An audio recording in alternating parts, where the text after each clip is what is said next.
हाय बच्चों, welcome to Kumar GS research centre. मैं रवि कुमार आज आपके सामने साइंस की प्रीवियस ईयर की क्वेश्चन सीरीज में नई नेक्स्ट क्लास लेके आया हूँ, जिसका पहला क्वेश्चन है an electric iron has rating of 750 watt 200 volt and calculate first the current required. तो हमें यहाँ क्या निकालना है? करंट रिक्वायर्ड की वैल्यू निकालनी है। तो फर्स्ट ऑफ ऑल हम देखेंगे यहाँ सॉल्यूशन। पावर की वैल्यू कितनी दे रखी है आपको? P equal to 750 watt. Voltage कितना दे रखा है आपको? 200 वोल्ट। फर्स्ट पार्ट में आपको क्या फाइंड आउट करना है? करंट। करंट को आई से डिनोट करते हैं और हम सब जानते हैं पावर इक्वल टू क्या होता है? V into I. यहाँ से करंट की वैल्यू निकलेगी P upon V। I equal to P की वैल्यू कितनी दे रखी है आपको? पावर की वैल्यू कितनी दे रखी है? 750 और V की वैल्यू 200। 10 से 10 कैंसिल आउट, 5 से काट दो, 5 बन जा 5, 5 5 जा 25, 5 4 जा 20। आई इक्वल टू कितना आ जाएगा? 15/4 एम्पियर। आप चाहें तो इतना भी लिख सकते हैं या फिर इसको और डिटेल में लिखना चाहें तो लिख सकते हैं 3.75 एम्पियर। ओके। नेक्स्ट पार्ट में पूछ रहा है आपसे रेजिस्टेंस। क्या पूछा हुआ है? रेजिस्टेंस की वैल्यू पूछी है। रेजिस्टेंस को आर से डिनोट करते हैं। According to Ohm's law V equal to क्या होता है? I R. तो आर इक्वल टू क्या हो जाएगा? V upon I. Value put कर देते हैं। वी की वैल्यू कितनी है? 200। आई की वैल्यू कितनी आई है? 15/4। तो 4 ऊपर पहुंच जाएगा आपका। अब इसको काटते हैं। 200 को हमने 5 से काट दिया। 5 4 जा 20, 40 टाइम्स गया, ये 3 टाइम्स जाएगा।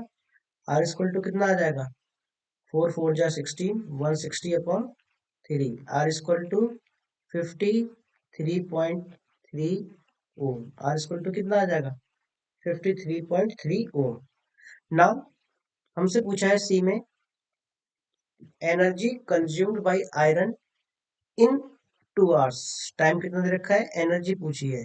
Energy consume E equal to हमें पता है क्या होता है? P into T. क्या होता है? P into T. टाइम दे रखा है 2 आवर्स। तो P equal to E equal to P की वैल्यू कितनी दे रखी है? 750 इंटू टी की वैल्यू कितनी है? 2। इसको हम क्या कर लेंगे? सेकंड में कन्वर्ट कर लेंगे। तो 60 इंटू 60। E इक्वल टू कितना आ जाएगा आपका? लगभग आपका आ जाएगा, ये करिए आप। अगर इसमें अगर आपको सेकंड में कन्वर्ट करना है तो ये सेकंड में आएगी। ठीक है। तो ये कितना आ जाएगा आपका? 500 इंटू 3600। ई इक्वल टू कितना आ जाएगा? 40 इधर आ गए और 5 15 6 जा 90, कैरी 9 और 15 3 जा 45 और 9 54। E equal to 54 into 10 to the power कितने हो जाएंगे? 1 2 3 4 5, 10 to the power 5 watt second. इस वाट सेकेंड में है और इसको हम निकाल सकते हैं E equal to 1500 watt hour में भी निकाल सकते हैं। Okay okay. नेक्स्ट क्वेश्चन है a piece of wire is redrawn without change in volume. Volume में चेंज नहीं हो रहा है। So that its radius is half. Radius क्या हो गई है? हाफ हो गई है। Compare the new resistance of the with the original resistance. Original resistance के साथ हमें क्या निकालना है? न्यू रेजिस्टेंस निकालना है। ओके। तो लेट जो इनिशियल लेंथ है वो मैंने एल मान ली है इसकी, और जो इसका इनिशियल एरिया है, कोई वायर है, वायर का क्रॉस सेक्शन क्या होता है? सर्कुलर क्रॉस सेक्शन है। क्या है? सर्कुलर क्रॉस सेक्शन है। अगर इसकी रेडियस आर है तो जो न्यू वायर बना है, जो न्यू वायर बना है उसकी रेडियस जो है वो कितनी हो गई है? वो पुरानी रेडियस के हाफ हो गई है। तो यहाँ से हम एरिया निकालेंगे। पहले ओल्ड एरिया क्या आएगा? हमें पता है सर्कल का एरिया क्या होता है? पाई आर स्क्वायर होता है। ओके। अगर हम वॉल्यूम में चेंज ना करें, अगर हम वॉल्यूम में चेंज ना करें और रेडियस क्या हो गई, उसकी हाफ हो गई है, तो A2 निकाल लो यहाँ से, पाई R2 का स्क्वायर। और R2 कितना हो गया, R/2, तो A2 equal to pi R2 की जगह पे क्या रख दोगे, R/2 का होल स्क्वायर रख दोगे आप यहाँ पे। A2 की वैल्यू कितनी आ जाएगी, पाई R² अपॉन 4। इन दोनों वैल्यू को याद रखना। वॉल्यूम क्या है, वॉल्यूम सेम है, वॉल्यूम चेंज नहीं हो रहा है। इसका मतलब अगर V1 वॉल्यूम इनिशियल कंडीशन में है तो V2 वॉल्यूम और नेक्स्ट कंडीशन में होगा, और दोनों वॉल्यूम क्या है, सेम। हम जानते हैं कि volume equal to area into length होता है। क्या होता है, एरिया इंटू लेंथ।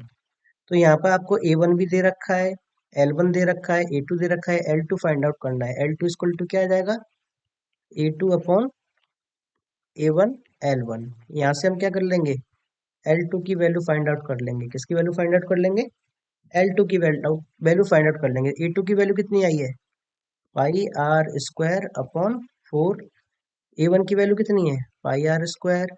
L1 की वैल्यू कितनी है, L। तो पाई आर से पाई आर कट गया। ओके, तो L2 की वैल्यू कितनी आ जाएगी आपके पास, L2 की वैल्यू आ जाएगी 4L। कितनी आ जाएगी, 4L आ जाएगी। L2 की वैल्यू कितनी आ जाएगी, 4L। ओके, अब न्यू रेजिस्टेंस निकलवा रहा है हमसे, क्या निकलवा रहा है, न्यू रेजिस्टेंस। तो सबसे पहले हम ये देख लेते हैं, रेजिस्टेंस इक्वल टू क्या होता है, ρL/A। ये क्या है, रजिस्टिविटी के रिस्पेक्ट में ये फॉर्मूला है रेजिस्टेंस निकालने का। अगर हम R1 निकालेंगे तो R1 की वैल्यू क्या हो जाएगी, ρL1/A1। ऐसे ही R2 निकालेंगे तो ρL2/A2। दोनों की वैल्यू पुट कर दो। ये इक्वेशन नंबर 1 मानो, इसे इक्वेशन नंबर 2 मानो, और एक इक्वेशन को दूसरे से क्या कर दो, डिवाइड कर दो। तो R1/R2 इक्वल टू क्या आ जाएगा, रो से तो रो L1 की वैल्यू L है, A1 की वैल्यू क्या है, पाई R² अपॉन रो की वैल्यू रो है, L2 की वैल्यू कितनी आ गई है आपके पास, 4L। और A2 कितना आ गया है आपके पास में, पाई R², पाई R² इंटू 4, क्योंकि R यहाँ से 4 नीचे उठ के ऊपर चला जाएगा।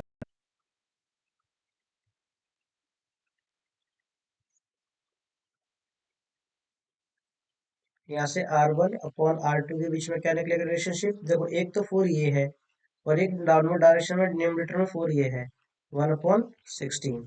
R2 की वैल्यू क्या आएगी, 16R1। यही हमसे थर्ड पार्ट में।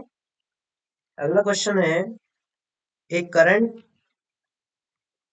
of 0.5 ampere is drawn by a filament of an electric bulb for 10 minutes. Find the amount of electric charge that flow through the circuit. Find out क्या करना है, electric charge find out करना है। Solution लिखते हैं। Current कितना दे रखा है, I इक्वल टू 0.5 एम्पियर, और टाइम कितना दे रखा है, 10 मिनट्स। टाइम कितना दे रखा है, 10 मिनट्स। तो सबसे पहले हम मिनट को किस में कन्वर्ट कर लेंगे, सेकंड में। 10 इंटू 60 इक्वल टू 600 सेकेंड। नाउ हमसे पूछा है चार्ज, क्यू की वैल्यू पूछी है। हमें पता है क्यू इक्वल टू क्या होता है, आई टी। वैल्यू पुट करते हैं, क्यू इक्वल टू आई की वैल्यू 0.5 और टी की वैल्यू 600। क्यू इक्वल टू क्या आ जाएगा हमारे पास, 300 कूलम। नेक्स्ट क्वेश्चन, इसमें दो क्वेश्चन दिए हुए हैं। How much current will an electric bulb drawn from A 220 volt source if the resistance of the bulb filament is 1200 ओम। अगर हम पहले केस की बात करेंगे, इस पहले केस में हमें क्या दे रखा है, वोल्टेज दे रखा है 220 वोल्ट, और रेजिस्टेंस दे रखा है हमें 1200 ओम। और फाइंड क्या करवा रहा है हमसे, आई की वैल्यू फाइंड आउट करवाना है। ये तो बच्चों हम सबने पढ़ा है, V इक्वल टू क्या होता है, I R according to Ohm's law. Then I R equal to क्या हो जाएगा, V upon I. Find out क्या करना है, करंट। तो करंट इक्वल टू क्या हो जाएगा यहाँ से V अपॉन R। आई की वैल्यू पुट कर दो सबकी। V की वैल्यू कितनी है 220, R की वैल्यू कितनी है 1200। देन यहाँ से I की वैल्यू क्या निकल के आ जाएगी, I की वैल्यू आएगी 10 से 10 cancel out, 11 upon 60। I equal to divide कीजिए, I इक्वल टू कितना आएगा 0.18 एम्पियर, लगभग इतना ही आएगा। सेकंड पार्ट में हमसे कह रहा है कि how much current will an electric heater coil drawn from 220 volt source if the resistance of heater is 100 ओम। यहाँ पे क्या है, वोल्टेज सोर्स तो सेम ही है बट जो रेजिस्टेंस है वो चेंज कर दिया है। आज कितना हो गया है 100 ओम, कितना हो गया है 100 ohm. Now V equal to I equal to क्या होता है V upon R। I equal to V की वैल्यू 220 अपॉन 100, 10 से 10 कैंसिल आउट, आई की वैल्यू कितनी आ जाएगी 2.2 एम्पियर। समझ में आया।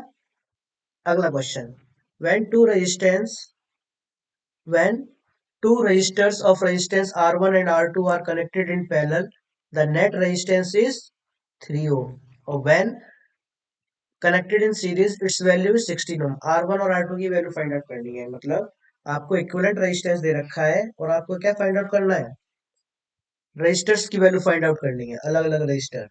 तो यहाँ क्या दे रखा है, आर अगर R1 एंड R2 किसमें are connected in series, are connected in series, then R equivalent क्या होता है R1 plus R2 equal to, each resistance की वैल्यू हमें पता नहीं है, लेकिन जब ये सीरीज में कनेक्टेड है तो इनकी वैल्यू कितनी हो जाती है 16 ओम। इन पैरेलल के केस में जो आर इक्विवेलेंट आप निकालते हो वो कैसे निकलता है 1/R1 plus 1/R2 equal to कितना दे रखा है 1/3। नाउ हम देखेंगे कि इसको सॉल्व आउट करें, तो R1 plus R2 upon R1 into R2 equal to 1/3। इसको क्या रेशनलाइज कर दें तो क्या हो जाएगा ये R1 into R2 upon R1 plus R2 equal to 3। R1 plus R2 की वैल्यू रख दो 16, R1 into R2 equal to 3 into 16। R1 R2 की वैल्यू कितनी आ जाएगी 48। Now put the value of R1 from equation number 1, इसको equation number 1 मान लेते हैं। यहाँ से R1 की वैल्यू कितनी आ जाएगी, इक्वेशन नंबर 1 से R1 की वैल्यू आ जाएगी 16 माइनस R2। इस R1 की वैल्यू को हम क्या कर दें, यहाँ पे पुट कर देंगे, तो क्या हो जाएगा 16 minus R2 equal to into R2 equal to 48। यहाँ से R2 के अंदर मल्टीप्लाई कर दें, 16R2 माइनस R2 का स्क्वायर इक्वल टू 48। ये एक क्वाड्रेटिक इक्वेशन बन गई है, क्या बन गई है एक क्वाड्रेटिक इक्वेशन। अब इसको हम क्वाड्रेटिक इक्वेशन के फॉर्म में लेके आते हैं, क्या करेंगे R2 का square plus 48 minus 16R equal to 0। R2 की वैल्यू यहाँ से निकालेंगे, आप इसके फैक्टर कीजिए, 48 के फैक्टर कीजिए, दो फैक्टर करने हैं और ऐसे फैक्टर होने चाहिए जिनको आपस में जोड़ें या आपस में घटाएं, तो उनकी वैल्यू कितनी आनी चाहिए 16 आनी चाहिए। तो 4 12 जा 48, तो यहाँ से R2 की वैल्यू आ जाएगी, एक 12 ओम आएगी और एक कितनी आएगी 4 ओम आएगी। इन दोनों वैल्यू को पुट कर दो, put the value of R2 in equation 1। जैसे R2 की वैल्यू हम पुट करेंगे इक्वेशन 1 में, वहां से R1 की वैल्यू आ जाएगी। अगर 12 ओम पुट करेंगे तो R1 की वैल्यू 4 ओम आएगी, अगर 4 ओम पुट करेंगे तो R1 की वैल्यू 12 ओम आएगी। यही हमको फाइंड आउट करना था कि जब दो रजिस्टर हैं R1 R2 वो कनेक्टेड है पैरेलल में, तो उनका इक्विवेलेंट रेजिस्टेंस 3 है, और सीरीज में कनेक्टेड है तो उसका इक्विवेलेंट रेजिस्टेंस 16 है, तो R1 R2 की वैल्यू फाइंड आउट करनी थी। नेक्स्ट क्वेश्चन है, resistance of a metal wire of length 1 meter is 26 ohm at 20 degree centigrade. If the diameter of the wire is 0.3 mm, what will be the resistivity of the metal at that temperature? हमें find out करना है, resistivity find out करनी है। रो की value बच्चों find out करनी है। हमें आर की रेजिस्टेंस की वैल्यू दे रखी है आपको। रेजिस्टेंस आर इक्वल टू है 26 ओम एंड डायमीटर कितना दे रखा है 0.3 mm। तो सबसे पहले हम क्या करेंगे, डायमीटर को रेडियस में कन्वर्ट कर लेंगे। तो रेडियस क्या होता है, half of the diameter equal to 0.15 mm। ये mm है, इसको हम मीटर में कन्वर्ट कर लेते हैं। 1 mm इक्वल टू कितना होता है 10 टू द पावर -3 मीटर। और लेंथ कितनी दे रखी है इसकी 1 मीटर। हमें फाइंड आउट करना है रेजिस्टिविटी। हम जानते हैं रेजिस्टिविटी रो इक्वल टू क्या होता है, आर ए अपॉन एल। तो रो इक्वल टू आर की वैल्यू क्या आएगी 26। आर की वैल्यू कितनी आ जाएगी 26। और ये एरिया, एरिया किसका निकालना है, मेटल वायर का क्रॉस सेक्शन एरिया। और मेटल वायर क्या होता है, सर्कुलर शेप का होता है। और सर्कल का एरिया क्या होता है, पाई आर स्क्वायर। आर की जगह पे हम क्या रख देंगे 0.15 इंटू 10 टू द पावर -3 का होल स्क्वायर अपॉन एल की वैल्यू कितनी है आपके पास 1 मीटर। तो रो की वैल्यू कैसे निकलेगी 26, पाई की जगह पे क्या रख दोगे 3.14 into 0.15 into 0.15 into 10 to the power -3 का स्क्वायर कितना आ जाएगा 10 टू द पावर -6 अपॉन 1। इन सब का मल्टीप्लाई करने के बाद रो की वैल्यू जो आएगी आपकी 0.1.84 into 10 to the power -6 ohm metre. कितनी आएगी 1.84 into 10 to the power -6 ohm metre. Next question है आपके सामने, for the circuit shown in the diagram calculate value of current through the 30 ohm resistance, total resistance of the circuit. सबसे पहले हमें क्या निकालना है, करंट निकालना है जो 30 ओम रेजिस्टेंस से फ्लो होके जाएगा। अब यहाँ पे हम देखते हैं कि 5 ohm resistance, 10 ohm resistance, 30 ohm resistance, ये सारे के सारे रेजिस्टेंस किसमें कनेक्टेड है, पैरेलल में कनेक्टेड है। क्योंकि पैरेलल कनेक्शन की पहचान ये होती है कि सर्किट का जो टोटल करंट है वो कई सारी ब्रांच में क्या हो जाता है, डिवाइड हो जाता है। कई सारी ब्रांच में क्या होता है, डिवाइड हो जाता है। तो जहां ब्रांच में डिवीजन होता है करंट का, वो कनेक्शन कैसा होता है, पैरेलल कनेक्शन होता है। फर्स्ट केस में देखें, और पैरेलल कनेक्शन में जो वोल्टेज होते हैं वो क्या रहते हैं, कांस्टेंट रहते हैं। वोल्टेज क्या रहते हैं, कांस्टेंट रहते हैं। ओके, तो सबसे पहले हमें क्या निकालना है, करंट निकालना है किसके थ्रू, 30 ओम रेजिस्टेंस के थ्रू। ठीक है, तो अकॉर्डिंग टू ओम्स लॉ क्या होता है, V3 equal to I3 R3। क्योंकि V इक्वल टू आई क्या है, ओम्स लॉ ने जो लॉ दिया था कि voltage is directly proportional to current. क्योंकि वोल्टेज क्या है इसमें, V3 की वैल्यू तो V के बराबर 6 के बराबर होगी। क्यों होगी, क्योंकि पैरेलल में वोल्टेज क्या रहता है, कांस्टेंट रहता है। तो V3 की जगह पे हम क्या रखते हैं 6। हमें क्या निकालना है I3, और R3 की वैल्यू कितनी दे रखी है 30। I3 equal to 6 upon 30। I3 की वैल्यू कितनी आ जाएगी 1/5 या फिर 0.2 एम्पियर। नेक्स्ट क्या पूछा इसने, टोटल रेजिस्टेंस। क्या पूछा है, total resistance. If R1 equal to 5 ohm, R2 equal to 10 ohm, R3 equal to 30 ohm. ये तीन रेजिस्टेंस है, इनको हमने R1 R2 R3 मान लिया। और जब ये सारे के सारे पैरेलल कनेक्शन में होते हैं तो इक्विवेलेंट रेजिस्टेंस का फॉर्मूला क्या होता है, 1/R equivalent equal to 1/R1 plus 1/R2 plus 1/R3। यहाँ से हम R1 R2 R3 की वैल्यू पुट कर देंगे, तो 1/R equivalent equal to 1/5 plus 1/10 plus 1/30। 1/R equivalent equal to, यहाँ से एलसीएम कितना आएगा जी इसका 30 एलसीएम आ जाएगा। और यहाँ से करेंगे ऊपर की तरफ 5 का 30 में डिवाइड दो 6 टाइम, 6 प्लस 3 प्लस 1, तो ये कितना हो जाएगा 10/30। 10 से 10 कैंसिल, रेशनलाइज कर दो, आर इक्वलेंट कितना आ जाएगा 3। ये हमारा फर्स्ट पार्ट हो गया, R equivalent to 3 ohm. Next question में कहता है give two advantage of connection electrically device in parallel with battery. जब कोई भी डिवाइस बैटरी के साथ पैरेलल कनेक्शन में जाता है, उसके एडवांटेज ये हैं कि वोल्टेज जो होगा आपका अक्रॉस ईच एप्लियंस रिमेन्स रहेगा, सेम रहेगा, वो चेंज नहीं होगा। और दूसरा एडवांटेज ये है कि अगर किसी भी एप्लियंस में फेलियर आता है तो पूरी की पूरी सप्लाई को इफेक्ट नहीं करेगा। आज के लिए बच्चों इतना ही। आपका दिन शुभ रहे। जय हिंद, जय भारत।